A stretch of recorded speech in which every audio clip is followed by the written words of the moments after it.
ଆପଣଙ୍କର କ'ଣ ନା ଦ୍ୱିତୀୟ ଭାବରେ ବସୁଛନ୍ତି। ତ ଏହାର କ'ଣ ସମସ୍ତଙ୍କ ସପ୍ତମ ଦୃଷ୍ଟି 1 2 3 4 5 6 7 ଅର୍ଥାତ୍ ଶୁକ୍ର ଉପରେ ଅର୍ଥାତ୍ ଯେକୌଣସି ଭାବର ସ୍ୱାମୀ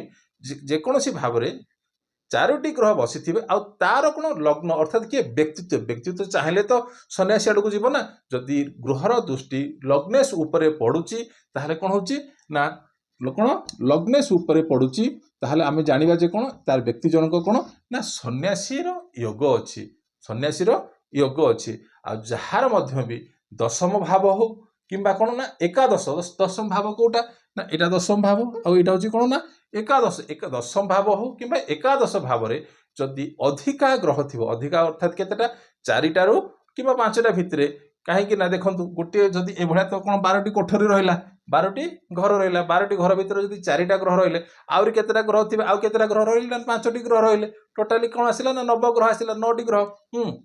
ଯଦି ଦଶମ ଭାବ ହଉ କିମ୍ବା ଏକାଦଶରେ ଦଶମ ଭାବ ହଉ କିମ୍ବା ଆପଣଙ୍କର କ'ଣ ଏକାଦଶମ 11ମ ଭାବରେ ଯଦି 4-5ଟି ଯଦି ଗ୍ରହ ରହୁଛନ୍ତି ତାହେଲେ ମଧ୍ୟ ବି ଆପଣ କ'ଣ ନା ସନ୍ନ୍ୟାସୀ ଜୀବନ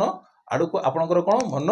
ବହିବ। କିନ୍ତୁ ଏସବୁ ଜିନିଷ ହେବା ପାଇଁ କାହାକୁ ନା ବ୍ୟକ୍ତିତ୍ୱ ଦରକାର ଆଉ କ'ଣ ବୈରାଗ୍ୟ ଅର୍ଥାତ୍ ଶନି କ'ଣ ମନରେ କ'ଣ ବୈରାଗ୍ୟ ସୃଷ୍ଟି କରିଥାଏ। ତ ମନ ଆପଣଙ୍କର କ'ଣ ମାନେ ତୁଚ୍ଛା ହେଲେ ସିନା ଆପଣ ଘରଠାରୁ ମୋହ ଭାଙ୍ଗିଲେ ସିନା ଯାଇକି କ'ଣ ଆପଣ ଏସବୁ ଆଡ଼କୁ ଯିବେ ସନ୍ନ୍ୟାସୀ ଆଡ଼କୁ ଯିବେ। ହଁ ଦର୍ଶକ ବନ୍ଧୁ ଯଦି ଆପଣଙ୍କ ଜନ୍ମକୁଣ୍ଡଳୀରେ ଯାହାର ଜନ୍ମକୁଣ୍ଡଳୀରେ ଶନି ନବମରେ ଥିବ ଆଉ ଶନି ଉପରେ କୌଣସି ଗ୍ରହର ଦୃଷ୍ଟି ନ ପଡ଼ିଲେ ସିଏ କ'ଣ ହେଇଥାଏ ଏଇଟା ହେଉଛି କ'ଣ ସନ୍ନ୍ୟାସୀ ଆଡ଼କୁ ଗତି କରିବ। ଅର୍ଥାତ୍ ଆପଣ ନବମ ଭାବ କୋଉଟା ନା ଏଇଟା ଯଦି ଏଇ ଭାବରେ ଅର୍ଥାତ୍ ନବମ ଭାବରେ କ'ଣ ନା ଶନି ବସିଥିବ ଆଉ କୌଣସି ଆଡ଼ୁ କୌଣସି ଗ୍ରହର ଦୃଷ୍ଟି ଶନି ଉପରେ କ'ଣ ପଡ଼ୁନଥିବ କ'ଣ କୌଣସି ଗ୍ରହର ମାନେ ଦୃଷ୍ଟି ମଧ୍ୟ ବି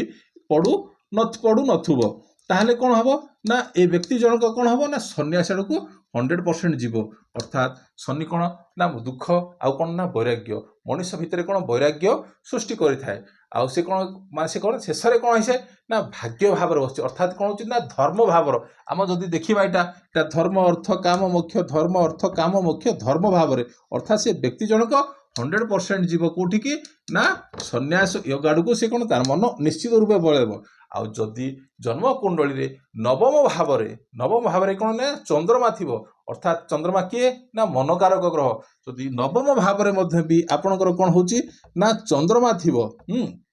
ନବମ ଭାବରେ କ'ଣ ନା ଚନ୍ଦ୍ରମା ଥିବ ଆଉ ଯେକୌଣସି ଆଡ଼ୁ ମଧ୍ୟ ଚନ୍ଦ୍ରମା ଉପରେ କୌଣସି ଗ୍ରହ ଦୃଷ୍ଟି ନ ପଡ଼ିଲେ ସିଏ କ'ଣ ହେବ ନା